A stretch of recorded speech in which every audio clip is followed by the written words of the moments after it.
Hello and welcome. You're listening to the Disney Dream Girls, a unofficial theme park podcast celebrating all things Disney. And this is show number 313 for Sunday, the 3rd of May, 2020. Where dreams begin. Hello there, my name is Jayne Phipps, and together with my good friend Michelle Young, we are your guide to the place where dreams begin. So a little bit different this week. I'm doing the introductions. So I'm the Derby-licious Jayne Phipps. So hopefully listening in and chatting to me is the Yorkshire lass, Michelle Young. How are you, my dear? Hello, lovely. I know that's so weird, changing roles. I know. I might get a feeling of power go to my head now. Does this mean I have to start trooping and wear Star Wars kit?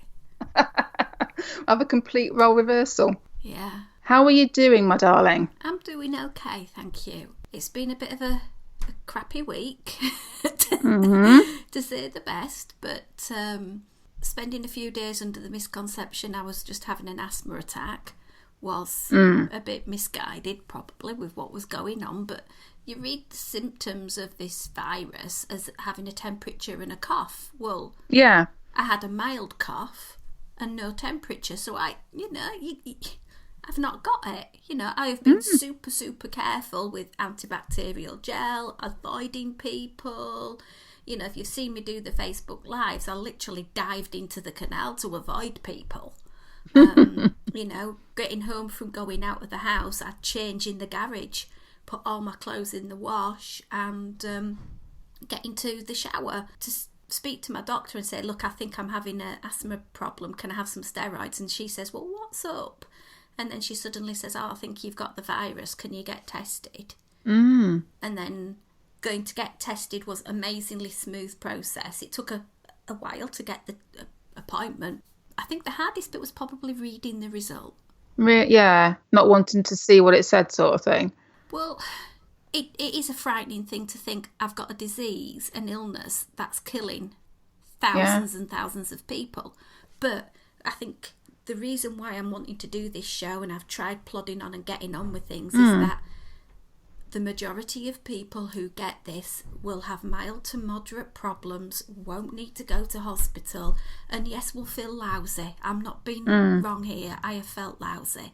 Really, really rough. But I'm getting on with life and not having my mental head set in the right place. I am not going to be defeated by this. I've stayed out of hospital, and all crossed when I get tested again, it'll come back as negative because the virus has done its bit, and I just need to then, I gather there's a post-viral fatigue. I've got to now sort of afterwards, when I'm no longer infectious, build up my energy levels a bit. Yeah.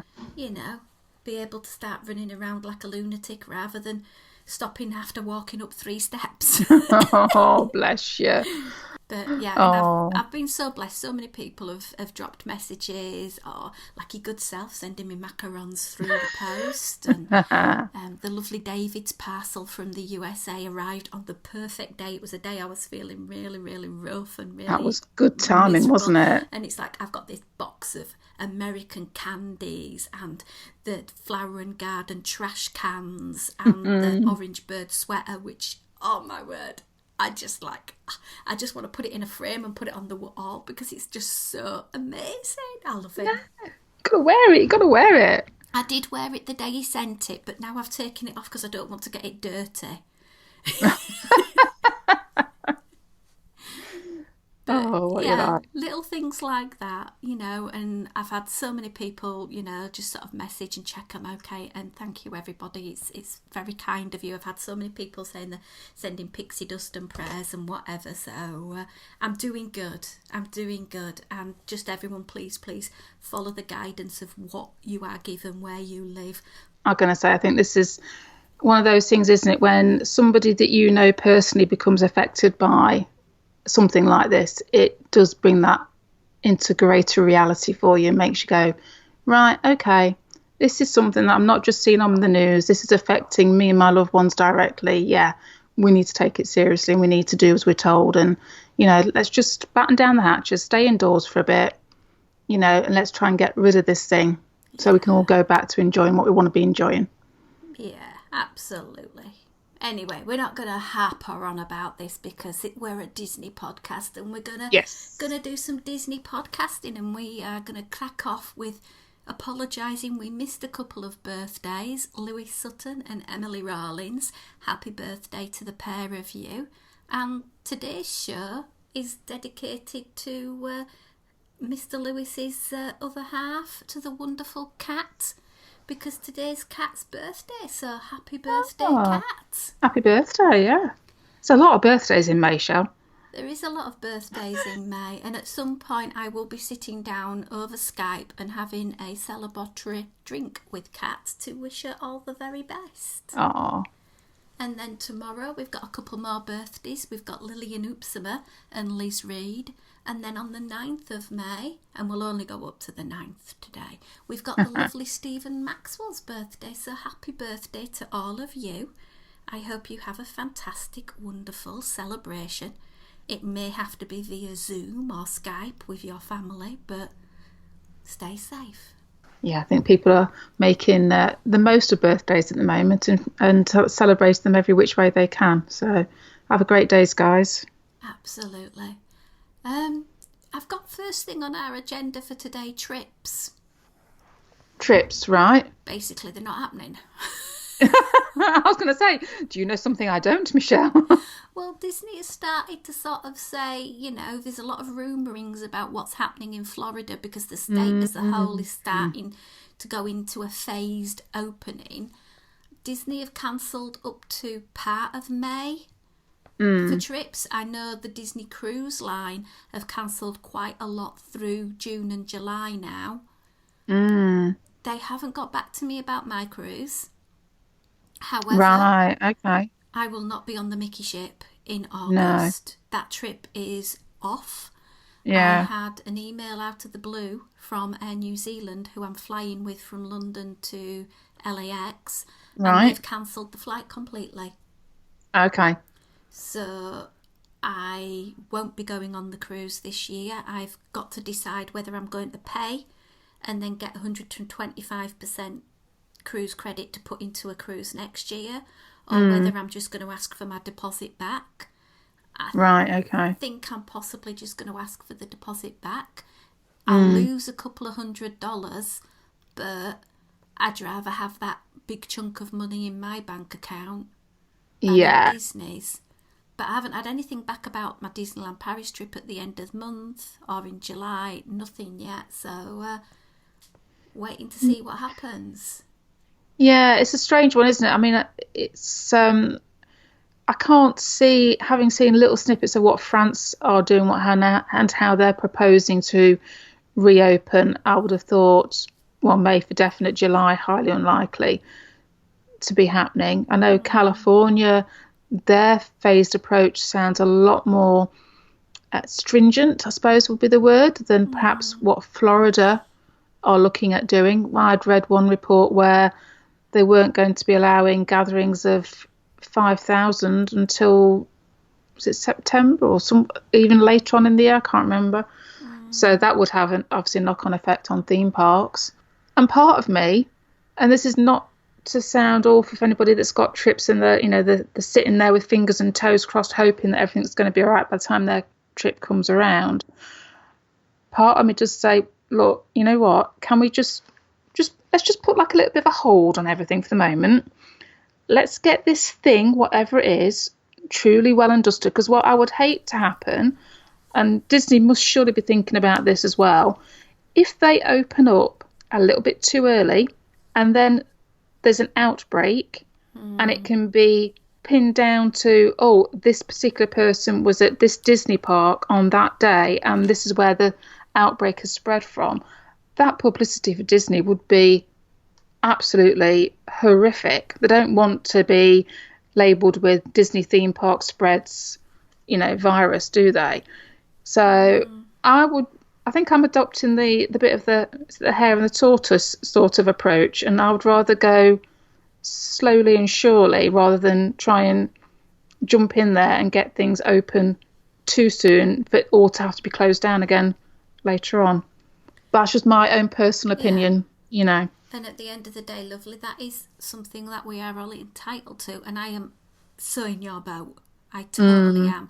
I personally would feel like you're going to go to a place where there's so many people, and whether they do face masks, whether they do virtual queues or whatever, they won't know if there's an issue with that until cases start spiking 7 days or so later, 14 days later.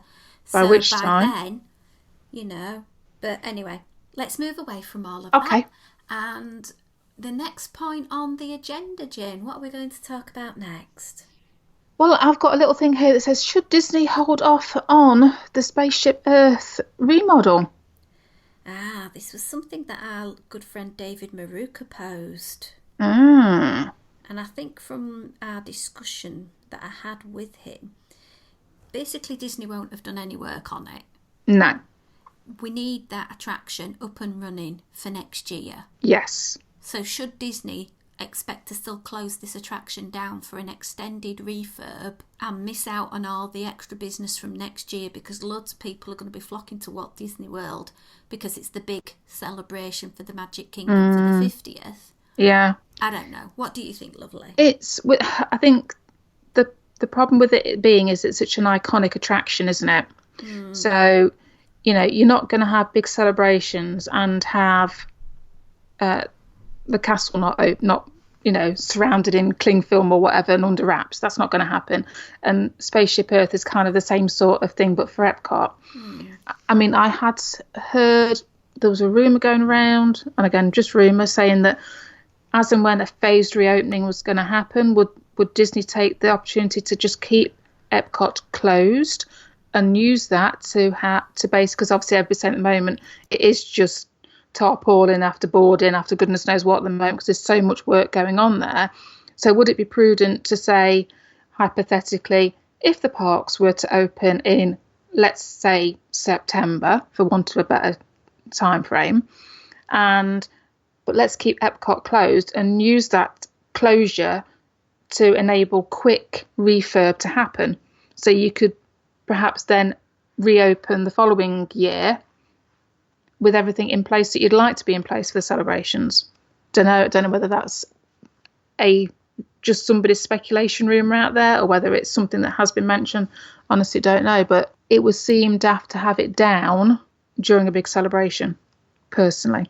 No, I concur. And we shall wait and see what happens. And on the same vein, what about the Mary Poppins attraction? Is this going to be scaled down to a glorified meet and greet, or are we going to have this amazing attraction? Because Disney are hemorrhaging billions, I imagine.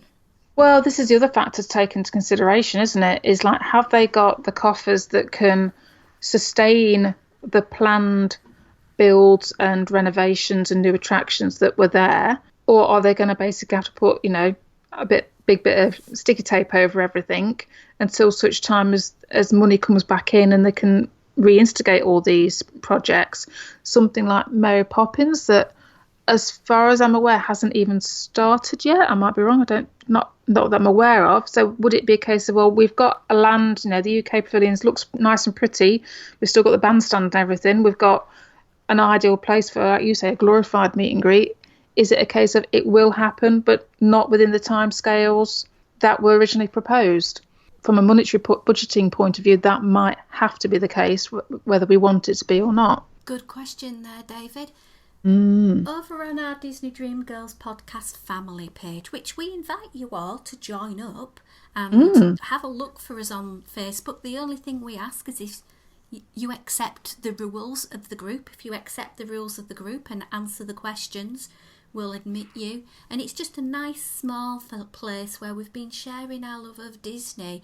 And over the last week, the lovely Becky Mannion's been looking after things for us, putting daily posts and challenges, which has been lovely to see everyone sharing their Disney. Do you agree? Absolutely. Keeps us going, doesn't it? Yeah, and we've had posts from Paul Towanicki about history and shows to watch, because Lucy Burgess had been asking about, what should she watch on Disney Plus, because us in the UK have only just really got it. Caroline Gray shared about her experience at the Snow White meal, which is amazing. And then we had the story of the Disneyland Rose, Jane, from Debbie McKeevely. Yeah, see, not only are we sharing our own experiences, but we're educating each other as well. We are home learning. Home learning. So, did you know about the Disneyland Rose, Michelle? I've seen it. It's such a beautiful blend of orange and pink hues. Really beautiful. But when you go to smell it, there isn't really a rosy smell, and that's something I'm not really keen on with the rose. They look pretty, but it's very rare to find one that smells as good as it looks, if you know what I mean. Yeah, I must admit, roses, I suppose, it's always one of those ones, isn't it, where roses tend to be bought for those special occasions, and therefore they get come out with an astronomical price for buying them. So I'd rather have something else, like you say, that's got a bit more uniqueness about it and a bit more of a smell. But then again, you see, I don't very often have flowers because with my other half suffering with hay fever, normally the minute that they're in a room, he starts sneezing. So it's like, what's the point? Yeah, I must admit my mother's brought round flowers for me, and it's like, well, I can't have them in the room where the cats are, so I've got to keep them in the kitchen. And because the cats don't go in the kitchen, but the temperature in the kitchen kills them off within a few days. Yeah.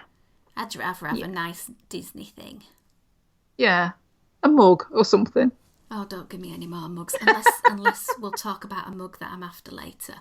Oh, okay. All right. We've had some questions posed from the Disney Dream Girls family as well. And Catherine Hall Wong said, did we grow up loving Disney? Now, we've got very different stories, Jane, haven't we? Do you want to briefly share yours? Yeah, I didn't realise that I grew up loving Disney until I actually ended up in Disney World, if that makes sense. Because we ended up going to Disney World by a complete fluke in 1991 for the first time. And the minute I walked down Main Street was like that hallelujah moment. It was like, oh my goodness, this is amazing. I am at home, as we all kind of experience. And it's only when I've looked back, because that's when I will say, oh yeah, that's when I fell in love with Disney. But you know, when you look back and you start to see things, and I remember going to the Disney store in London the first year it opened, and that was like a little pilgrimage that we kind of went, well, that's a good excuse to go to London. And I remember growing up on, I think I mentioned this the other week, the Wonderful World of Disney TV programs that were always on at, bank holidays and Christmases and such over here in the UK. And they were like little snippets of classic Disney movies that were hosted by the current in vogue TV personality of the day. So I remember growing up on those. I remember growing up on Disney music. I remember having this shows how old I am, a double LP that was all Disney music.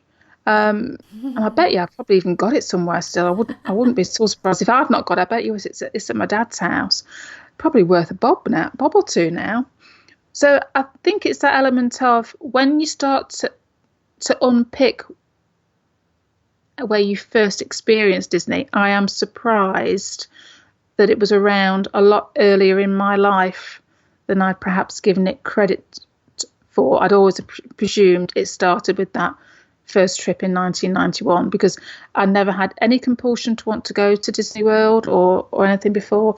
Simon will always say, having seen snippets on the TV, and he remembers seeing the Jungle Cruise on TV and thinking, oh wow, that's amazing, and always held it in his belief that he would never be lucky enough to get there because America, when we were growing up, was just one of those places that we didn't go to.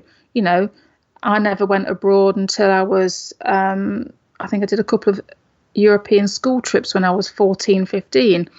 So that element of going to the States was like, no, that's never going to happen. So we'll indulge in what we see on the TV, and that will be our little bit of fantasy. So for us, when we did get eventually to go in 1991, it was like, crikey, this is amazing.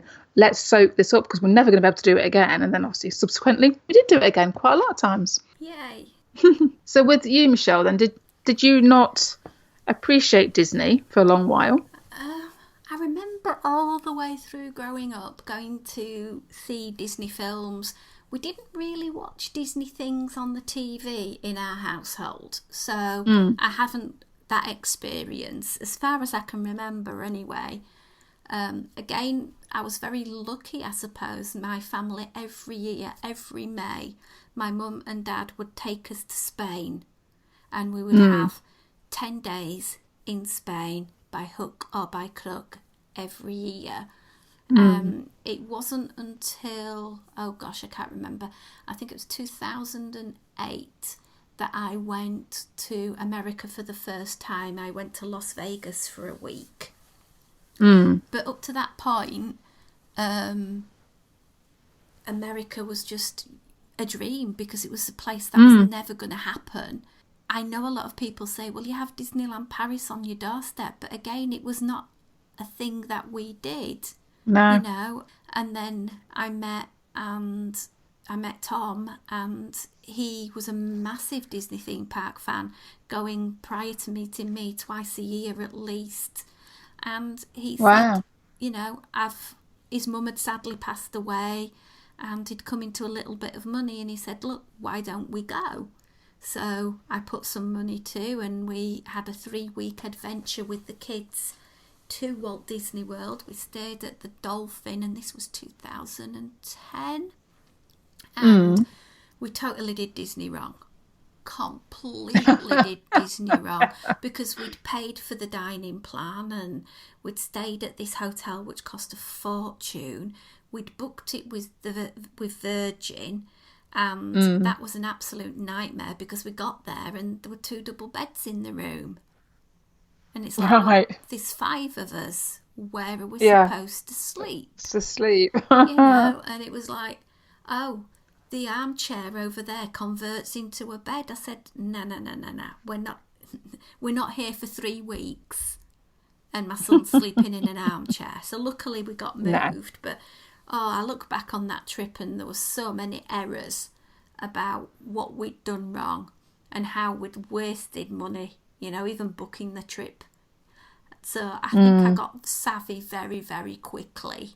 And the reason I know that trip converted me was on the very last day we were leaving the Magic Kingdom, walking down Main Street, going through the turnstile, and then walking up to the monorail. And tears just started to pour down my face. And it was then Tom just looked at me and says, you get it, you understand it. Because up to that point, I don't think I'd got it, and I don't think I understood it, but it was the prospect of leaving and never going back, because everybody's first trip is going to be their once-in-a-lifetime trip. Yeah, absolutely, yeah. And same for us, Michelle. Yeah, and it wasn't until I'm sat there wiping away tears, hiding myself behind these oversized sunglasses, thinking, I have got to find a way to get back, because this has been such an amazing trip, and we were very blessed for the next fair few years to be able to go every year.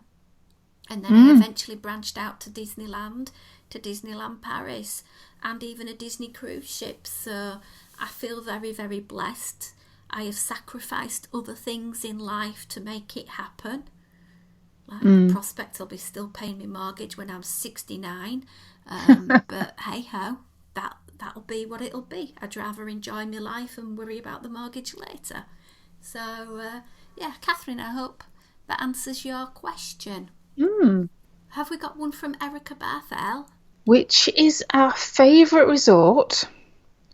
And then the complete opposite, which do we not like at all? Well, I think we both like the same resort. Do we now though, Michelle? Maybe? I don't know. Does it begin with a W? It does begin with a W. Yeah, I think we're both very much converted to Wilderness Lodge. Jayne, yeah, definitely. Got a surprise upgrade. Yeah, our last trip out there, we were supposed to be staying at Coronado Springs. First time we'd ever stayed at Coronado Springs.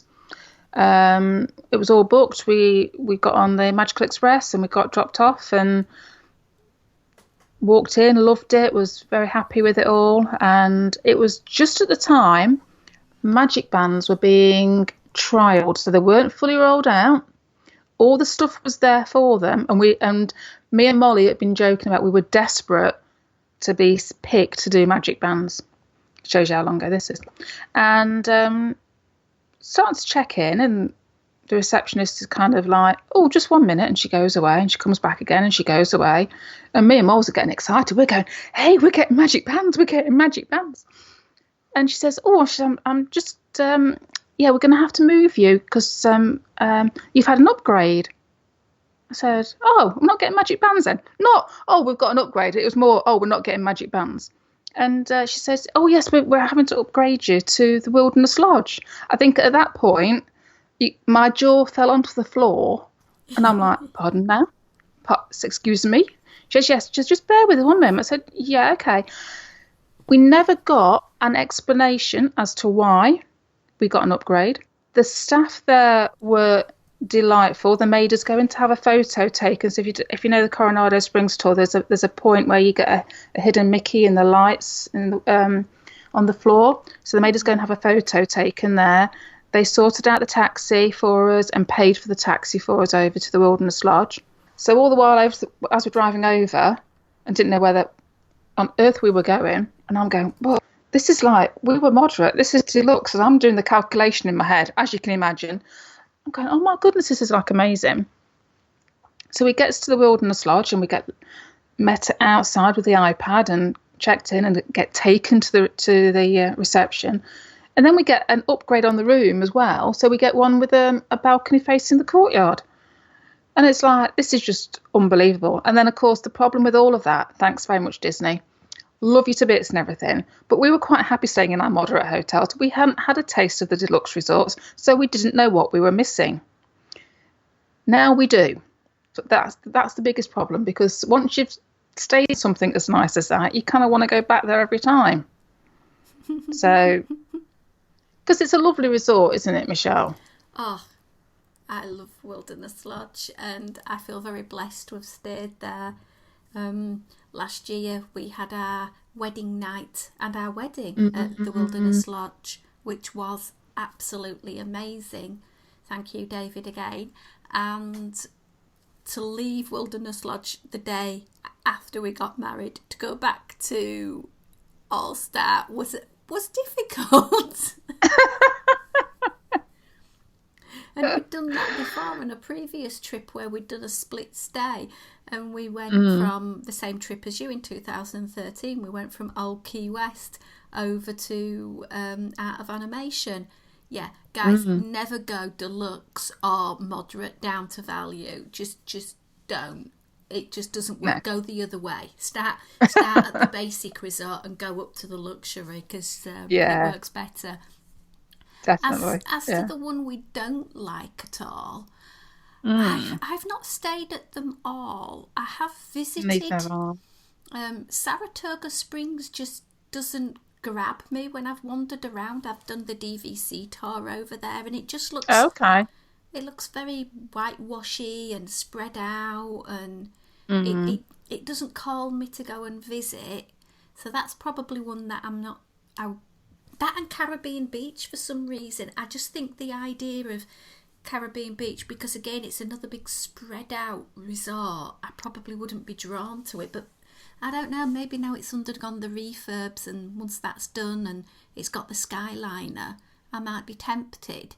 And another place, and I think this is going to be a surprise, is I think the Grand Floridian rooms are very, very dated, and I would never pay that sort of money for that sort of room at the moment, because I've been in the rooms and it's like, it's very pretty having flowers in the corridor, and the corridor's beautifully carpeted in comparison to walking along the outdoor exterior of Pop, where the next door family sneeze in the room and you can hear them. But it's just a lot of money when I basically sleep in the room. Like, maybe if I change and have a luxury couple of nights at a luxury resort and I stayed at the resort, then I'd probably say, yeah, that works.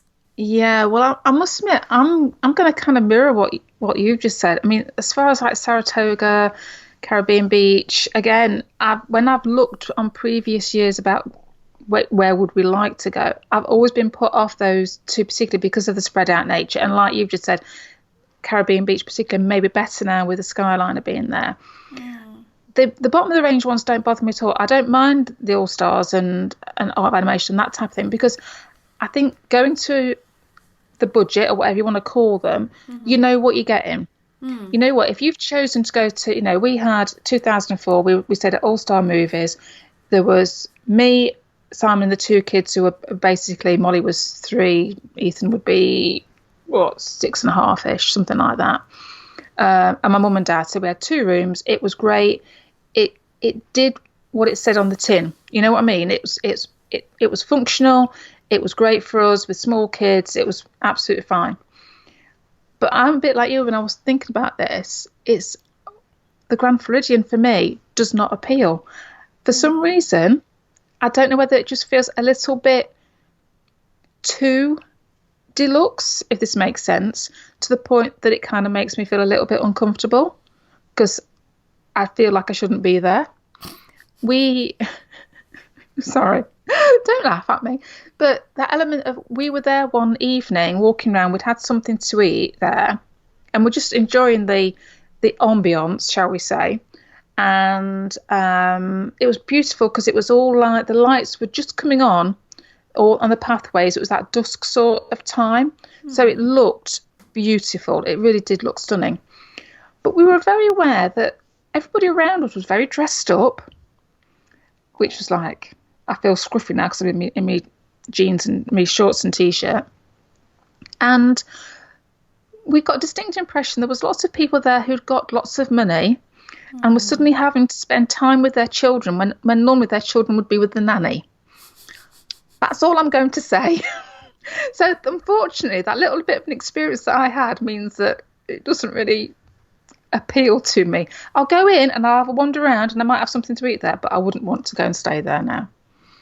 Yeah, I think I've got a pretty similar opinion. So hope that answers your question, Erica. So we're releasing this show on the 3rd of May. Tomorrow is a very special Star Wars Day, Jayne. It is. It is Star Wars Day. It's not a very special day, Michelle. It is Star Wars Day. It is May the 4th. How do we not know this? May the 4th be with you. It is Star Wars Day. End of. So we are wanting you to post on our Facebook, tag us on our Twitter, tag us on Instagram, you and your May the 4th Day celebrations, whether you're just merely wearing a Star Wars shirt or whether you are going whole hog and having Star Wars pancakes for breakfast, Star Wars themed blue milk for lunch.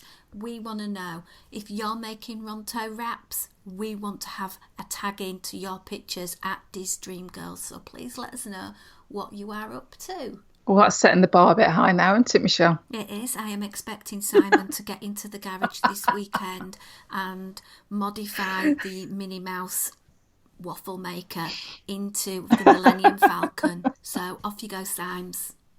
Yeah, just knock something up quick, love. Have you seen all the wonderful merch that's coming to the Disney store? In regards to Star Wars goodies on May the 4th. Star Wars goodies, yes. I think they were doing some activities as well, aren't they? All sorts of things are going off, and there's a special Disney Star Wars key if you spend over a certain amount of money. Yes, I did see that. There is something that I kind of want. You want something Star Wars? Yeah, I want the 3 Star Wars cups. Starbucks Star Wars. Is that because the Star Wars or just because a cup that you haven't actually got? Well, it's a Starbucks cup.